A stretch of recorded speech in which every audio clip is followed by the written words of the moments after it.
Lições da Bíblia. Apresentação: Leandro Quadros.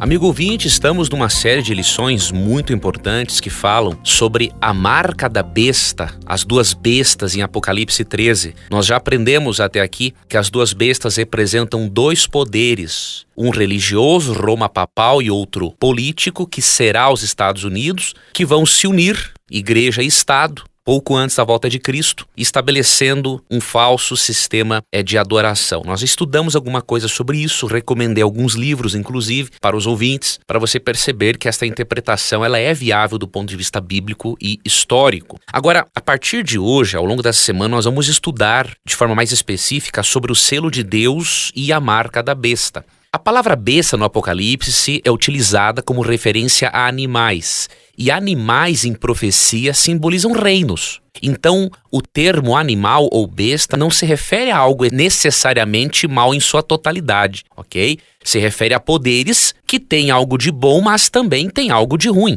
que leva as pessoas a se oporem a Deus. A Bíblia diz, em Apocalipse 13, que pouco antes da volta de Cristo, haverão apenas dois grupos de pessoas: os adoradores do Deus verdadeiro e os adoradores do poder representado pela besta. Neste momento, o trigo e o joio serão separados. O trigo de Jesus, os seus filhos sinceros, serão recolhidos para o celeiro de Deus, e o joio será jogado no lago de fogo.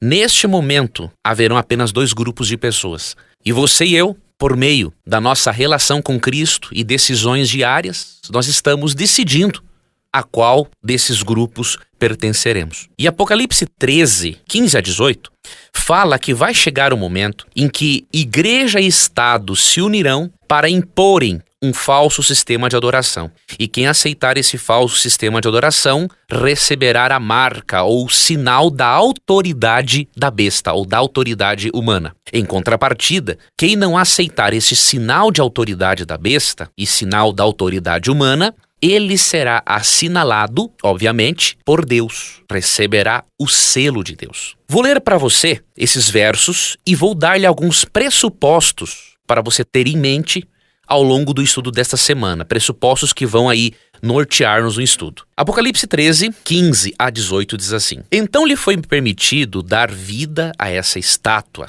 para que ela falasse, e a estátua da besta ordenou que fossem mortos todos os que se recusassem a adorá-la. Exigiu que grandes e pequenos, ricos e pobres, escravos e livres, todos recebessem uma marca na mão direita ou na testa. E ninguém podia comprar nem vender coisa alguma sem essa marca, que era o nome da besta ou o número que representa seu nome. Aqui é preciso sabedoria. Quem tem discernimento, trate de entender o significado do número da besta, pois é número de homem. Seu número é 666.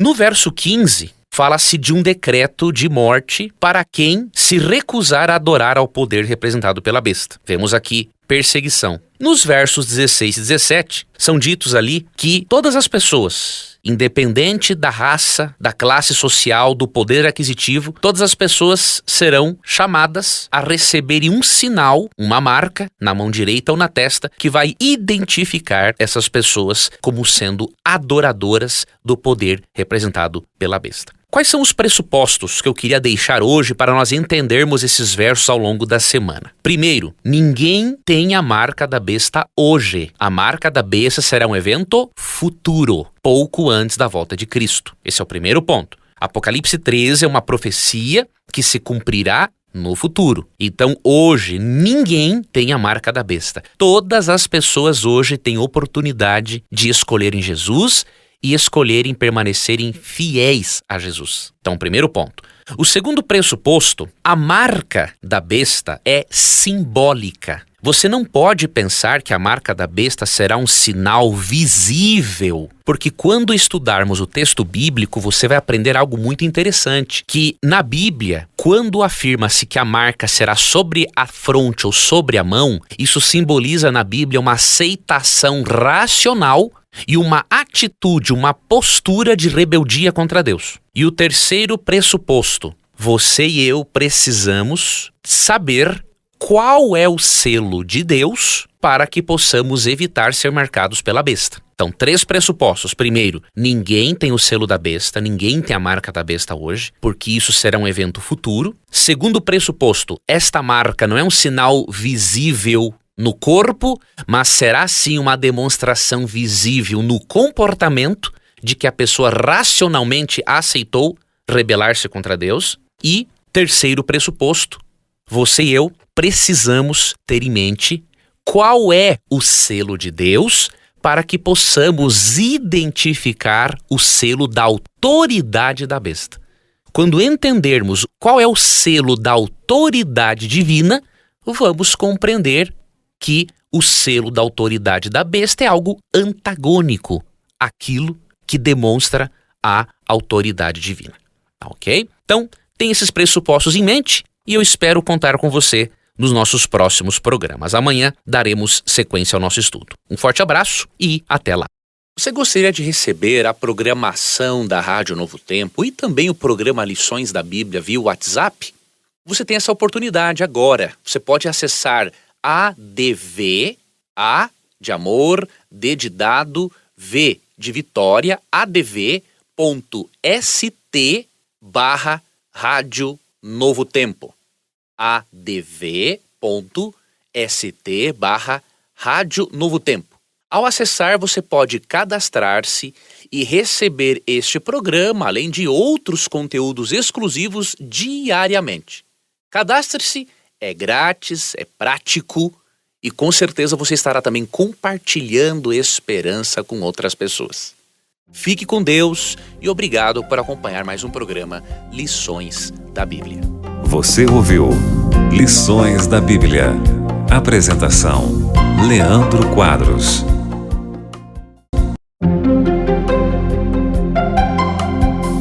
Lições da Bíblia. Apresentação: Leandro Quadros. Olá, amigo ouvinte. Entre outras coisas, ontem aprendemos que para identificarmos qual será o selo, o sinal da autoridade do poder político-religioso representado pela besta em Apocalipse 13, é fundamental identificarmos o que na Bíblia identifica a autoridade de Deus, o que assinala a autoridade de Deus. E nós vamos começar esse estudo hoje, tá ok?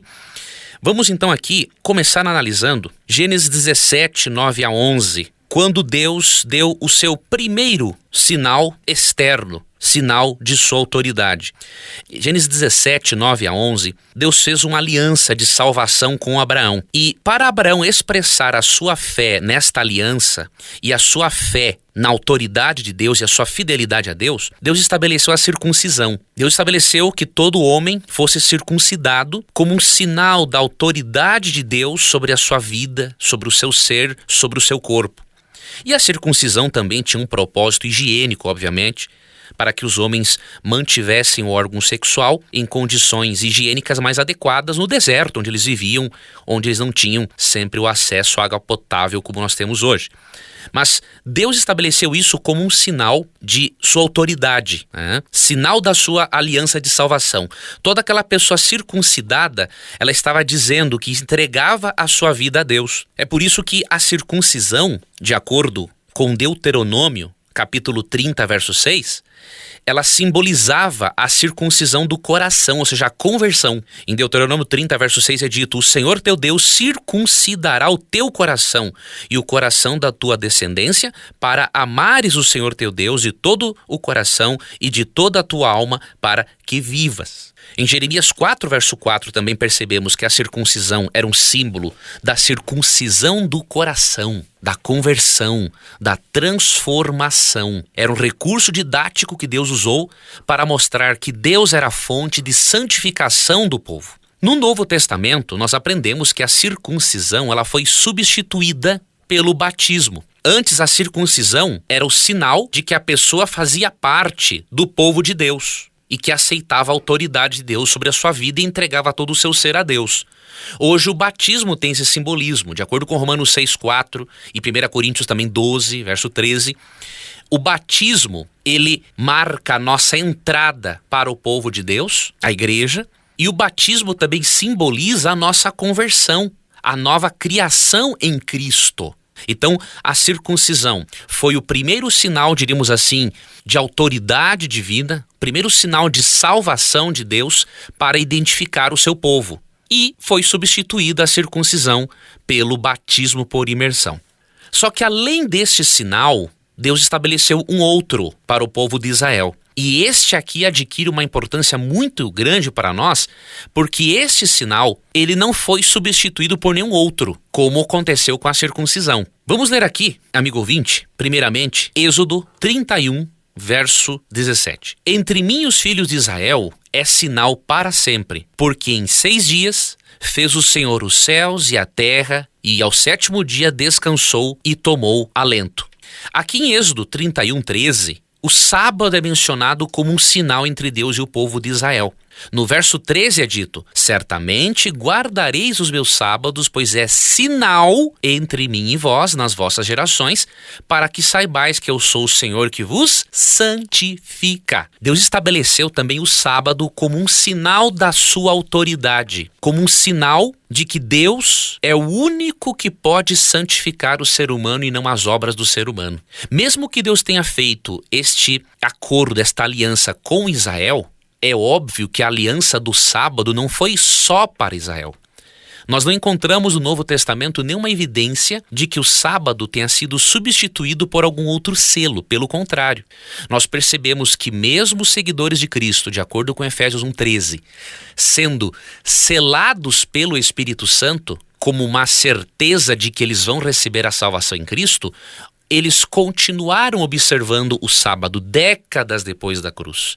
Mostrando-nos o quê? Que pelo fato de o sábado remontar à criação, ao contrário da circuncisão que passou a existir depois do pecado, o sábado existia antes do pecado. Portanto, ele é um princípio de adoração que permanece eterno para todo sempre. E eu queria mostrar para você um outro texto muito importante, que é Ezequiel capítulo 20. Você vai perceber que também em Ezequiel capítulo 20, o sábado é um sinal entre Deus e o seu povo, que mostra que Deus é quem santifica o seu povo e não as obras. Santificai os meus sábados, pois servirão de sinal entre mim e vós, para que saibais que eu sou o Senhor vosso Deus. E no verso 12 diz, para que saibais que eu sou o Senhor que vos santifica. Eu pergunto, amigo ouvinte, Deus santifica só o povo de Israel ou que Deus quer santificar todos os seres humanos? Todos os seres humanos. Se Deus quer santificar todos os seres humanos e o sábado é um sinal, é um selo desta identificação, é óbvio que o sábado deve ser observado por todos os seres humanos. Essa ideia de que o sábado é só para Israel não tem base bíblica. O sábado existe desde muito antes do povo de Israel. Então nós já passamos a identificar aqui que o sábado é um sinal de que Deus é o nosso Criador, é um sinal da autoridade de Deus como Criador e como aquele que nos salva e nos santifica. Aqui nós já temos uma luz muito interessante para nós identificarmos qual será o falso sistema de adoração ou qual será o selo da besta pouco antes da volta de Cristo. E nós vamos continuar nesse estudo amanhã. Um forte abraço e até o nosso próximo encontro. Você gostaria de receber a programação da Rádio Novo Tempo e também o programa Lições da Bíblia via WhatsApp? Você tem essa oportunidade agora. Você pode acessar ADV, A de amor, D de dado, V de vitória, adv.st/Rádio Novo Tempo. adv.st/Rádio Novo Tempo. Ao acessar, você pode cadastrar-se e receber este programa, além de outros conteúdos exclusivos diariamente.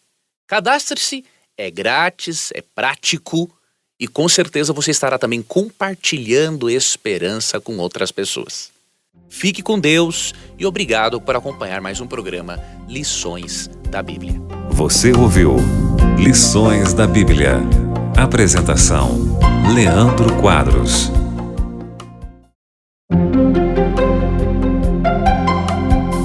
Lições da Bíblia. Apresentação: Leandro Quadros. Aprendemos ontem, amigo ouvinte, que o sábado é um sinal que identifica a Deus como nosso Criador, é um sinal de que Deus é o único ser que pode nos santificar e não as nossas próprias obras. Ou seja, o 4º mandamento é um sinal da autoridade divina e um lembrete constante de que fomos criados por Deus e de que só podemos ser salvos por sua graça e não por suas obras. Por isso, o sábado tem um papel fundamental na compreensão da justificação pela fé e da santificação por meio do Espírito Santo.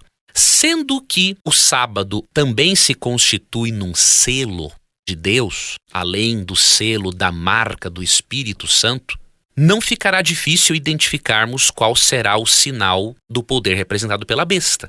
Porque se Deus tem um selo de sua autoridade como Criador e como soberano, é óbvio que o sinal da besta será algo oposto, que tente demonstrar a autoridade do poder representado pela besta ao invés da autoridade divina. Antes, então, de analisarmos sobre o sinal da besta, eu quero reler para você um texto que está em Ezequiel, capítulo 20, versos 12 e 20. Vou ler aqui para você o texto que diz o seguinte: Também lhes dei os sábados como sinal entre mim e eles, para lembrá-los de que eu sou o Senhor, que os separou para serem santos.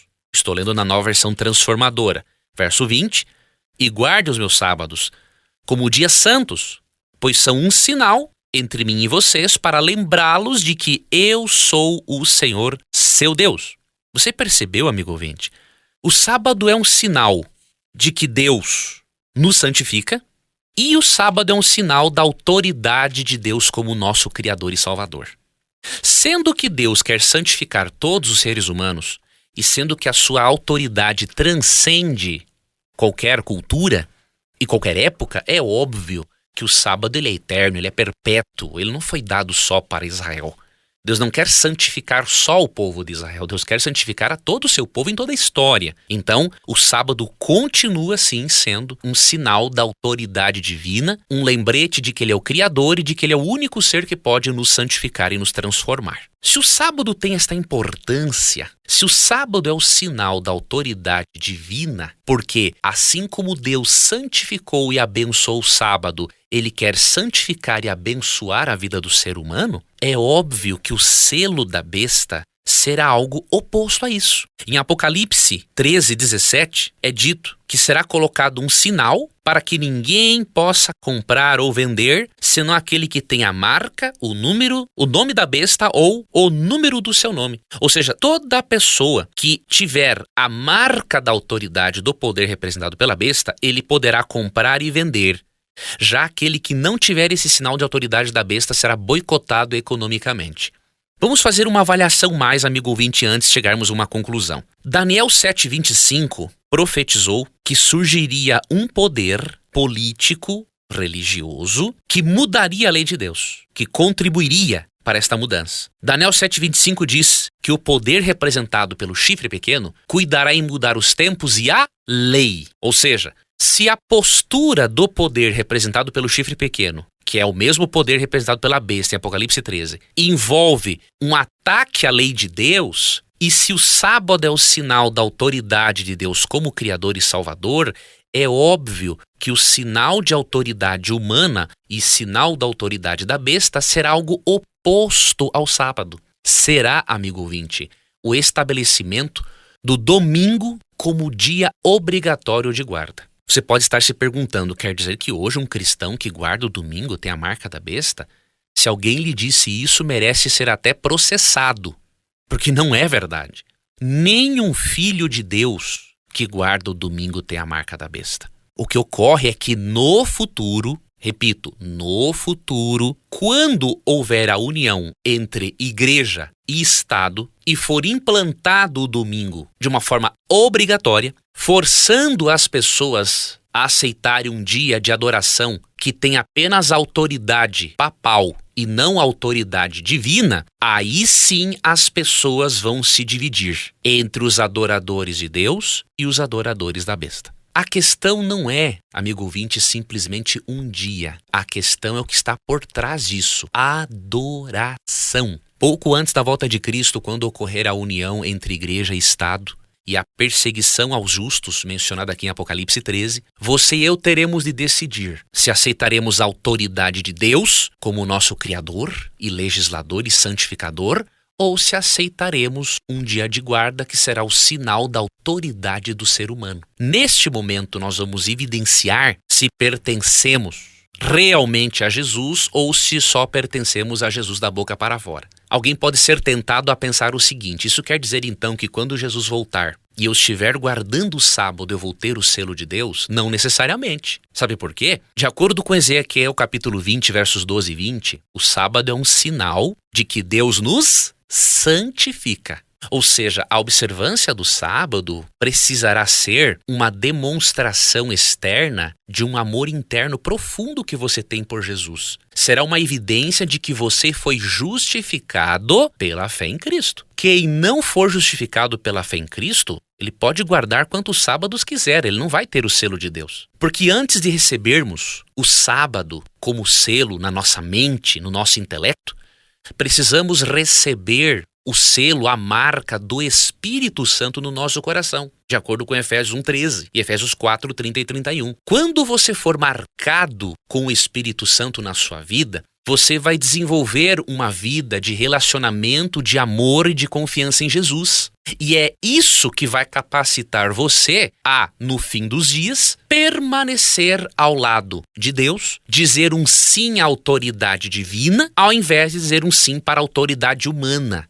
obedecendo a um falso dia de guarda. Perceba, amigo ouvinte, que o assunto é mais amplo do que simplesmente um dia. Ele envolve adoração, ele envolve um coração amorosamente disposto a adorar aquele que é a fonte de nossa salvação, que é a fonte da nossa santificação. Agora eu quero deixar um recado final para você, meu irmão, que pertence a uma igreja que guarda o domingo. Você é um filho de Deus. Você é muito sincero no que você faz. E eu não tenho dúvida alguma de que se Jesus voltasse hoje, você estaria no reino dos céus, porque a salvação não é pela lei, a salvação é pela graça. Mas eu preciso lhe dar um aviso. Pouco antes da volta de Cristo, se você e eu estivermos vivos por este momento, e eu espero que sim, quando for dado um decreto obrigatório para observarmos um falso sábado, um falso sistema de adoração, aí sim a coisa mudará de figura. Enquanto isso, continue aprofundando-se nesse assunto, continue com o coração aberto a Cristo e às verdades que o Espírito Santo quer lhe transmitir. Eu quero deixar para você um texto da escritora cristã Ellen White que mostra o quanto Deus considera a sinceridade de todos os seus filhos que estão em todas as igrejas. Esse texto está no livro Grande Conflito, página 449. Mas os cristãos das gerações passadas observaram o domingo, supondo que, em assim fazendo, estavam a guardar o sábado bíblico. E hoje existem verdadeiros cristãos em todas as igrejas, não excetuando a comunhão católica romana, que creem sinceramente ser o domingo o dia de repouso divinamente instituído. Deus aceita a sinceridade de propósito de tais pessoas e sua integridade. Se você ouvir ou ler na internet que algum adventista ensina que os observadores do domingo hoje têm marca da besta, pode saber que esta pessoa é ignorante no que está dizendo, ela não sabe o que diz e que isso não é verdade.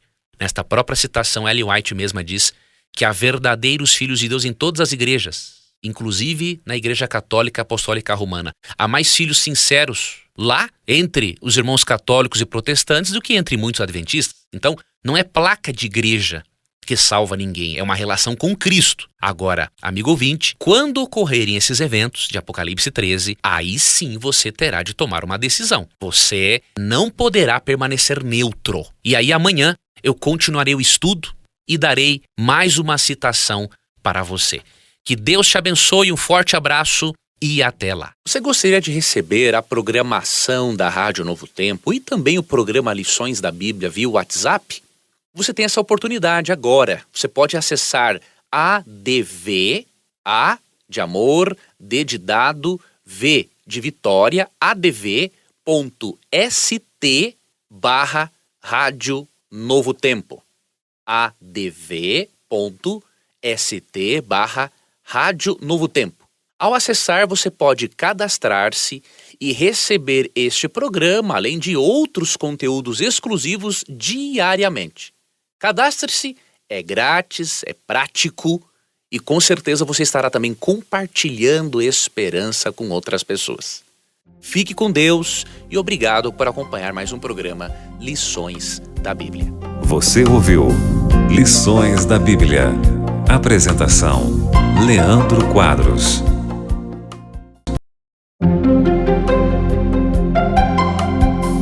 Lições da Bíblia.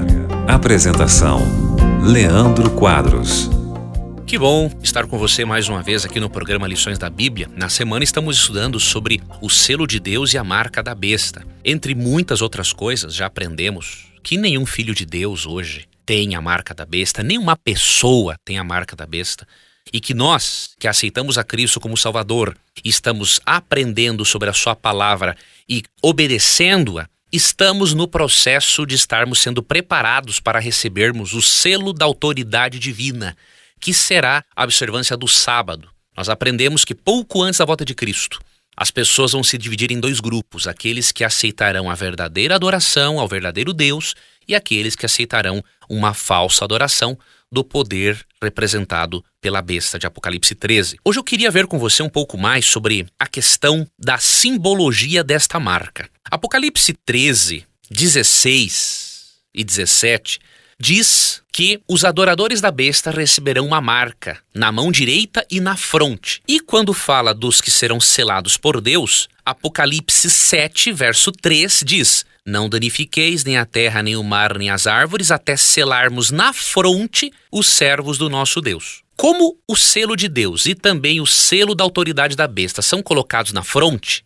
e também na mão, muitos têm conjecturado a hipótese de o selo ser uma espécie de um microchip que será implantado na mão ou na testa. Outros até pensam que pode ser uma outra forma de identificação. Na verdade, amigo ouvinte, tudo isso não passa de mera especulação e sensacionalismo barato. Sabe por quê? Se você e eu queremos entender o significado de fronte e de mão, nós temos que recorrer ao próprio texto bíblico. Vamos ver outros textos em que Deus marca as pessoas, diríamos assim, na fronte ou na mão. E aí nós vamos seguir um princípio protestante vital para a interpretação do texto bíblico. Tota escritura, ou seja, usar toda a escritura, deixar que toda a escritura que ela mesma se interprete. Vamos entender esse simbolismo que diz que a marca da besta será colocada na fronte e também sobre a mão. Vamos ler aqui alguns textos para você poder compreender isso à luz da Bíblia, sem especulações, sem ficar imaginando um microchip implantado debaixo da pele, nada disso. Vamos começar aqui lendo o que está em Deuteronômio, capítulo 6, os versículos 7 a 9. Falando das palavras de Deus, diz assim: repita-as com frequência a seus filhos. Converse a respeito delas quando estiver em casa e quando estiver caminhando, quando se deitar e quando se levantar. Amarre-as às mãos e prenda-as à testa como lembrança. Escreva nos batentes das portas de sua casa e em seus portões. Deus pediu nesse texto ao povo de Israel que as palavras de Deus fossem ensinadas aos filhos enquanto eles estivessem andando. Ele pediu que essas palavras fossem amarradas nas mãos e prendidas na testa como lembrança. O que isso significa, amigo ouvinte? Imprimir na mente aceitação. Isso significa aceitar a palavra de Deus racionalmente, guardá-la no fundo da alma, para que nós possamos viver conforme esta palavra que foi implantada no coração. Este simbolismo também aparece de uma forma um pouquinho diferente aqui no livro do Apocalipse, no capítulo 22, verso 4. Falando dos justos, o texto diz: verão seu rosto, o rosto de Deus, né? E seu nome estará escrito na testa de cada um. Deus não vai tatuar na testa de cada um o nome de forma literal. Escrever o nome na testa quer dizer que Deus vai implantar o caráter dele em nós e que nós vamos refletir o caráter de Deus. Então, quando a Bíblia diz que em Apocalipse 13, 16 e 17, que os adoradores da besta receberão uma marca na fronte, quer dizer que eles racionalmente decidirão apoiar ao poder representado pela besta. Eles vão refletir o caráter rebelde da besta. E, à luz de Deuteronômio 4, capítulo 6, na verdade, que eu li para você há pouco, ter um sinal também sobre a mão significa o seguinte, que como resultado desta aceitação racional, a pessoa vai se portar como rebelde. Afinal, a mão é um símbolo do nosso trabalho, das nossas ações, dos empreendimentos humanos. Então, amigo ouvinte, não podemos ler a Bíblia de qualquer jeito. Não podemos ler a Bíblia e dar a ela as nossas interpretações pessoais. Não podemos colocar na Bíblia achismos. Eu acho que é assim. Não. Eu preciso buscar uma base exegética, uma base interpretativa mesmo para as minhas convicções. Então, se a Bíblia nos mostra em outros textos que quando Deus pede para colocar as suas palavras na fronte ou na mão, isso simboliza você se identificar com estas palavras, é óbvio que quando o Apocalipse fala de uma marca na mão direita ou na testa, está falando de uma aceitação racional que levará a pessoa a uma atitude de rebeldia contra o Deus Criador. Você pode se perguntar, mas então, qual é o significado do número 666? Quero falar um pouco sobre isso amanhã e eu espero que você não perca o nosso programa. Um forte abraço e até lá. Você gostaria de receber a programação da Rádio Novo Tempo e também o programa Lições da Bíblia via WhatsApp? Você tem essa oportunidade agora. Você pode acessar ADV, A de amor, D de dado, V de vitória, adv.st/Rádio Novo Tempo. adv.st/Rádio Novo Tempo. Ao acessar, você pode cadastrar-se e receber este programa, além de outros conteúdos exclusivos diariamente. Cadastre-se, é grátis, é prático e com certeza você estará também compartilhando esperança com outras pessoas. Fique com Deus e obrigado por acompanhar mais um programa Lições da Bíblia. Você ouviu Lições da Bíblia. Apresentação: Leandro Quadros.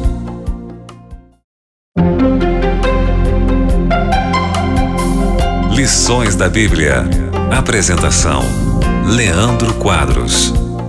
Vamos dar sequência, amigo ouvinte, ao nosso estudo sobre a marca da besta em Apocalipse 13. Eu recomendo que você ouça os áudios anteriores para que você possa seguir uma sequência lógica de raciocínio e entender melhor este tema. Obviamente que eu pretendo indicar novamente alguns livros que eu já havia indicado para os ouvintes em outro momento, aqui no Lições da Bíblia, para que você possa aprofundar-se mais ainda nesse estudo. Okay? Veja, vamos ler aqui Apocalipse 13, verso 18. Aqui é preciso sabedoria. Quem tem discernimento, trate de entender o significado do número da besta, pois é número de homem. Seu número é 666. Nós já aprendemos que o sinal da autoridade da besta, pouco antes da volta de Cristo, será o estabelecimento de um falso sábado, de um falso sistema de adoração que exaltará a autoridade humana ao invés da autoridade divina. E aprendemos também que este sinal da besta não será algo visível no corpo, mas será visível no comportamento, na atitude. A pessoa vai portar-se de forma rebelde, manifestando assim o caráter rebelde do poder representado pela besta. Nós aprendemos isso até aqui. E o número 666?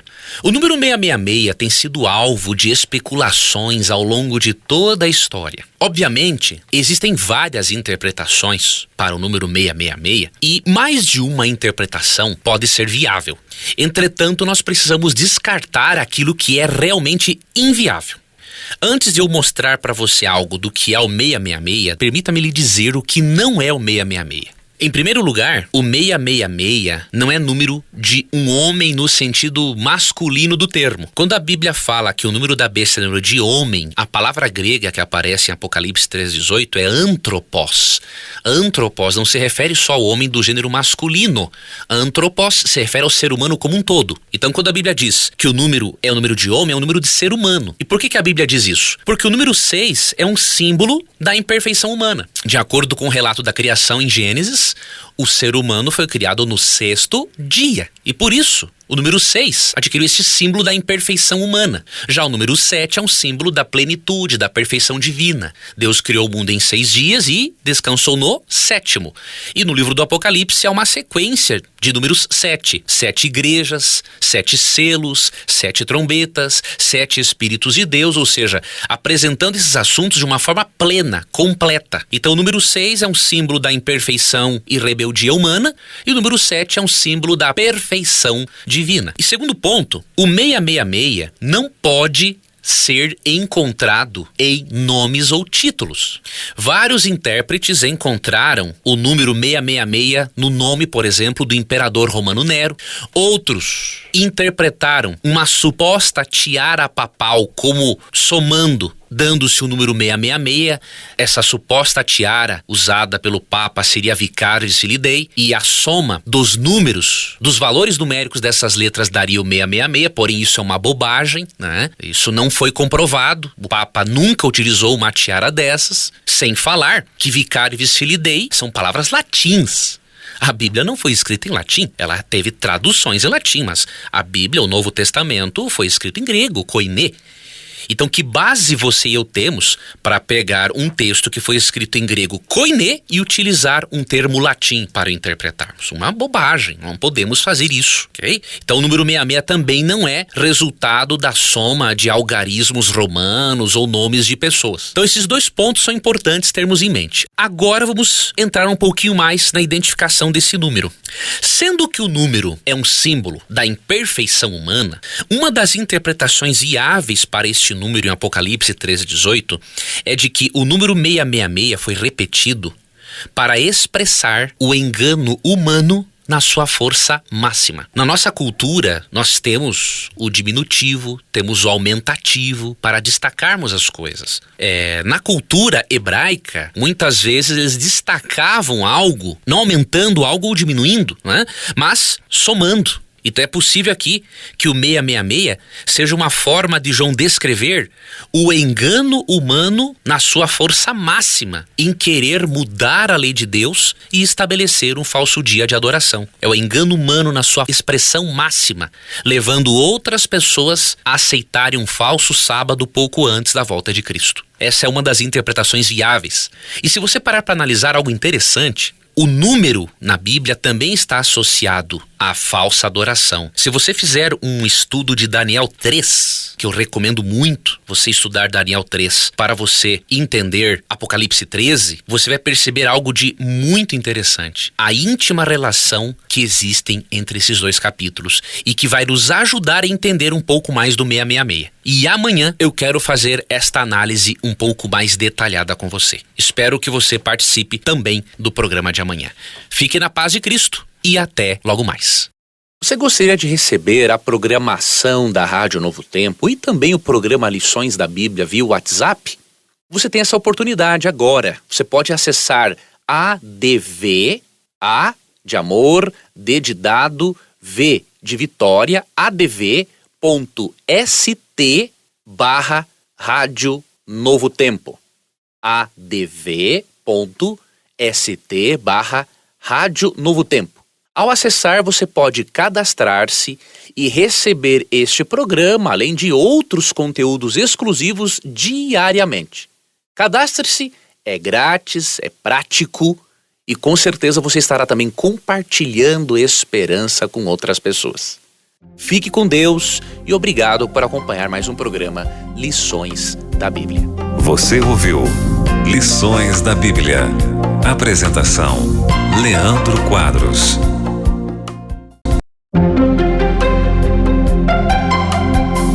Lições da Bíblia. Apresentação: Leandro Quadros. Hoje eu quero lhe mostrar, amigo ouvinte, que para entendermos como será o sinal da besta em Apocalipse 13, é fundamental que entendamos e estudemos Daniel capítulo 3. Daniel capítulo 3 e Apocalipse 13 apresentam uma relação linguística e temática muito forte. Quero lhe dar uma atividade para você fazer quando você tiver um tempo. Leia a Daniel capítulo 3, que é o capítulo onde fala da estátua de Nabucodonosor e da obrigatoriedade de se adorar aquela estátua, aquela imagem, leia o capítulo 3 e sublinhe todas as palavras que envolvem adorar, adoraram, se prostraram, sinal, estátua, imagem. Sublinhe todas essas palavrinhas relacionadas à adoração. Em seguida, leia Apocalipse 13 e faça a mesma coisa. Sublinhe todas as palavrinhas: imagem, adoração, prostrar-se ou prostraram-se, qualquer coisa. Você vai perceber uma relação temática muito profunda. Você vai perceber que o tema central em Daniel 3 é adoração e o tema central em Apocalipse 13 também é adoração.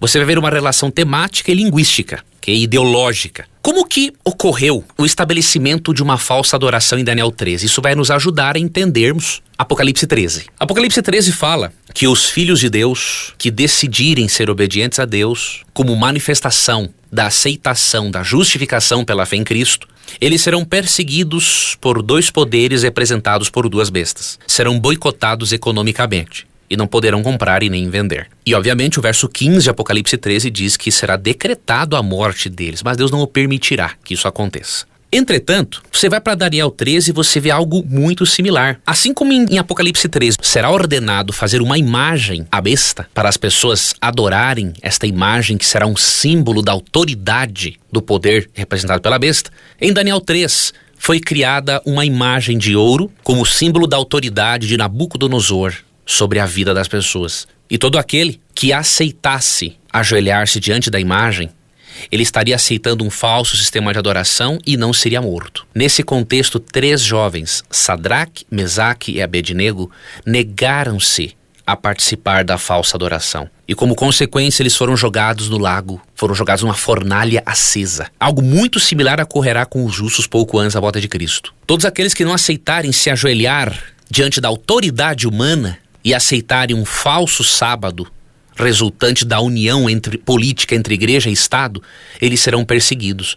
Mas assim como Sadraque, Mesaque e Abednego foram livrados da fornalha acesa, os justos de Deus serão livres da fornalha da perseguição pouco antes da volta de Cristo. As armas utilizadas por poderes políticos para atacar os filhos de Deus serão como palha, não terão valor algum. Porque Deus enviará os seus anjos poderosos para guardar aqueles que decidiram permanecerem fiéis ao lado de Deus. Apocalipse 14:12 diz, amigo ouvinte, que você e eu precisamos, pouco antes da volta de Cristo, sermos aquele tipo de justos que realmente poderão estar aptos para enfrentar os últimos enganos. Ali diz o seguinte: aqui está a perseverança dos santos, os que guardam os mandamentos de Deus e têm a fé de Jesus. 3 características podem ser vistas nesse verso. Primeiro, perseverança. Você não pode desistir de Cristo. Não importa a circunstância, não importa a perseguição que você enfrente, você precisa perseverar em seguir a Cristo e permanecer no Evangelho. Segunda característica, a obediência. Não é uma obediência legalista, porque nenhuma obediência leva ao céu, mas é uma obediência como fruto de um amor profundo por Cristo. Porque de acordo com João 14:15, se nós amamos a Jesus, nós guardamos os seus mandamentos. E sendo que a obediência está envolvida, amigo ouvinte, mais um motivo nós temos para percebermos que a guarda do 4º mandamento, do sábado bíblico, é importante, porque ela evidencia a nossa obediência a Deus e não a autoridade humana, e também demonstra que nós aceitamos a autoridade de Deus como Criador e não a autoridade do ser humano que instituiu a observância do domingo. E terceiro, Apocalipse 14:12 diz que além de perseverança e obediência, os justos revelarão uma profunda fé em Cristo. Desenvolva, amigo ouvinte, essas características com a ajuda do Espírito Santo. E você estará preparado, preparada para os eventos finais. Espero que você faça a atividade que eu lhe sugeri, lendo Daniel 3 e Apocalipse 13, sublinhando os termos relacionados à adoração, imagem, para você perceber a relação linguística e temática entre ambos os capítulos. Tá ok? Amanhã finalizaremos o estudo da semana e eu indicarei para você alguns livros com os quais você poderá aprofundar-se no estudo das profecias do livro do Apocalipse. Que Deus te abençoe e até o nosso próximo encontro. Você gostaria de receber a programação da Rádio Novo Tempo e também o programa Lições da Bíblia via WhatsApp? Você tem essa oportunidade agora. Você pode acessar ADV, A de amor, D de dado, V de Vitória, adv.st/Rádio Novo Tempo. adv.st/Rádio Novo Tempo. Ao acessar, você pode cadastrar-se e receber este programa, além de outros conteúdos exclusivos diariamente. Cadastre-se, é grátis, é prático e com certeza você estará também compartilhando esperança com outras pessoas. Fique com Deus e obrigado por acompanhar mais um programa Lições da Bíblia. Você ouviu Lições da Bíblia. Apresentação: Leandro Quadros.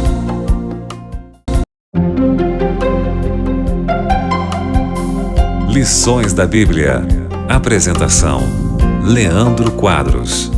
Quero finalizar o nosso assunto da semana mostrando para você que as pessoas que estarão preparadas para a segunda vinda de Cristo e que não receberão o sinal da autoridade da besta serão pessoas comprometidas com Jesus, serão pessoas que aceitarão a autoridade de Deus na vida delas, serão pessoas que terão tido uma compreensão correta da justificação pela fé em Cristo. Quero começar lendo para você o que está em Hebreus, capítulo 4, a partir do verso 1. Assim, uma vez que permanece a promessa de que entraremos no descanso de Deus, devemos ter cuidado para que nenhum de vocês pense que falhou, porque essas boas novas também nos foram anunciadas, como a eles. Mas a mensagem de nada lhes valeu, falando dos israelitas, né? Pois não a receberam com fé e não se uniram àqueles que ouviram. Pois nós, os que cremos, entramos em seu descanso. Quanto aos demais, Deus disse: assim jurei em minha ira,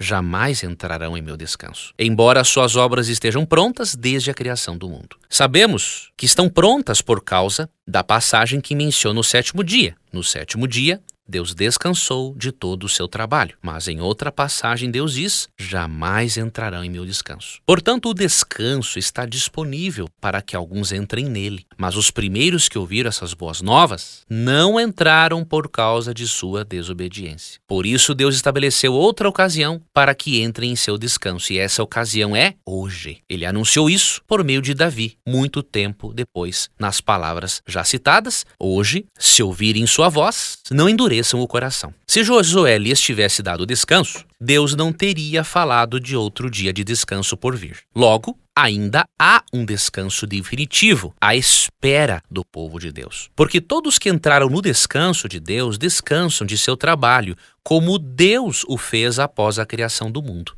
Portanto, esforcemo-nos para entrar nesse descanso, mas se desobedecermos, como no exemplo citado, cairemos. Hebreus 4 é um capítulo fundamental para a nossa compreensão do descanso espiritual que encontramos em Cristo e da relação que existe entre o descanso espiritual em Cristo e a observância do sábado. Primeiro, Hebreus 4 visivelmente fala do descanso que encontramos no Evangelho. Aqui não está falando de um dia de guarda. O propósito de Hebreus 4 não é falar do sábado. É falar que o povo de Israel, ao receber as boas novas, não entrou no descanso proposto por Deus àqueles que aceitam a salvação. E aí o autor de Hebreus nos convida a não sermos rebeldes como o povo de Israel. Ele convida para aceitarmos o Evangelho e descansarmos em Cristo em todos os dias da semana. Porém, há um detalhe. Muitos cristãos sinceros pensam que o descanso em Cristo mencionado em Hebreus 4, ele substituiu o repouso no sábado. Isso não é verdade. Esse é um argumento equivocadíssimo. Uma coisa não substitui a outra. Sabe por quê? Porque aqui, em Hebreus 4, nos versos 4, também no versículo 10, o sábado é mencionado como um símbolo do descanso espiritual que encontramos em Jesus. Se o sábado, amigo ouvinte, tivesse sido abolido, seria ilógico o autor de Hebreus usar o sábado como exemplo. Ele está usando o sábado como exemplo exatamente porque o mandamento estava em vigor e porque fazia parte da realidade dos crentes a quem ele dirigiu esta carta. Isso aqui foi escrito aproximadamente entre 50 e 70 depois de Cristo. Então perceba, o sábado não foi substituído por Cristo. O sábado faz parte do plano de Cristo para o seu povo. O sábado, ele nos recorda semanalmente que Deus é o nosso Criador, que Deus é a fonte, o agente da nossa santificação, e ele nos recorda que podemos descansar em Jesus todos os dias. Por quê? Cristo, amigo ouvinte, é o Criador do sábado. De acordo com João 1:1-3, tudo foi feito por intermédio de Cristo, incluindo o sábado como dia de guarda. No sábado, Cristo descansou na sepultura, de modo que além do sábado ser um memorial do Cristo Criador, é um memorial do Cristo que nos salva na cruz. É por isso que o sábado será um sinal de identificação nos últimos dias. Porque por meio dele, pouco antes da volta de Cristo, nós vamos demonstrar para o mundo que Deus é a nossa fonte de autoridade de salvação e não as nossas obras, ou nenhum ser humano. Deus e nenhum ser humano será a nossa autoridade. A graça de Jesus é o meio de irmos para o céu e não aquilo que fazemos. Portanto, o sábado será uma manifestação externa de um amor interno por Jesus Cristo. É por isso que, se nós entendemos corretamente a doutrina da justificação pela fé, automaticamente entenderemos corretamente a doutrina do sábado e não iremos para nenhum dos extremos. Não iremos para o extremo do legalismo, que faz da lei um meio de salvação, e não iremos para o extremo do liberalismo, que aboliu a lei de Deus, sendo que Deus quer imprimir os seus princípios de amor em nosso coração para que nos relacionemos melhor com Deus e melhor para com o próximo. Amigo ouvinte, eu vou finalizar recomendando para você alguns livros para você se aprofundar nesse assunto. Eu sugiro que, para você estudar as profecias do livro do Apocalipse, especialmente Apocalipse 13, que foi alguns versos do Apocalipse 13 foram o nosso foco ao longo desta semana, eu sugiro que você adquira alguns livros da editora Casa Publicadora Brasileira. O site é C de casa, P de Paulo, B de bola, cpb.com.br. Esses livros são muito importantes para você ter uma compreensão correta das profecias e ter uma compreensão muito mais ampla, porque, obviamente, num programa diário de poucos minutos aqui na rádio, eu não poderia abordar todos esses aspectos para você. Eu vou dar para você algumas dicas de livros, tá? Esses primeiros livros que eu vou indicar para você são da Casa Publicadora Brasileira. O primeiro livro é Apocalipse 13, de Mervyn Moore. O segundo livro é O Último Império, de Vanderlei Dornelles. Tem um outro livro que eu posso lhe indicar, que é da Unaspress, Imprensa Universitária Adventista. O livro é Estudos sobre Apocalipse. O contato da Imprensa Universitária Adventista é 19 3858 9000. 19 3858 9000. Este é um livro muito interessante, algo acadêmico, onde você pode estudar o livro do Apocalipse de uma forma bastante detalhada. O site da Imprensa Universitária Adventista é Unasp, Unasp Store, seria store.com.br. Unasp Store ou store.com.br. Ali você encontra esse livro sobre Apocalipse. Ou você vai no site da editora Casa Publicadora Brasileira e adquire os outros livros que eu lhe indiquei. O telefone da Casa Publicadora Brasileira é 0800 979 0606. Com certeza no site você encontrará outros materiais sobre o assunto. E se você adquirir pelo menos um, para começar, pode ter certeza, você vai estar se preparando para a volta de Cristo, porque você vai estar estudando as profecias, que são manifestações de amor de Deus para nos preparar para a segunda vinda do Salvador. Que Deus abençoe a sua vida, os seus estudos. Muito obrigado por sua companhia e até amanhã, se Deus quiser, em mais um programa Lições da Bíblia. Você gostaria de receber a programação da Rádio Novo Tempo e também o programa Lições da Bíblia via WhatsApp? Você tem essa oportunidade agora. Você pode acessar ADV, A de amor, D de dado, V de Vitória, adv.st/Rádio Novo Tempo, adv.st/Rádio Novo Tempo. Ao acessar, você pode cadastrar-se e receber este programa, além de outros conteúdos exclusivos diariamente. Cadastre-se, é grátis, é prático e com certeza você estará também compartilhando esperança com outras pessoas. Fique com Deus e obrigado por acompanhar mais um programa Lições da Bíblia. Você ouviu Lições da Bíblia. Apresentação: Leandro Quadros.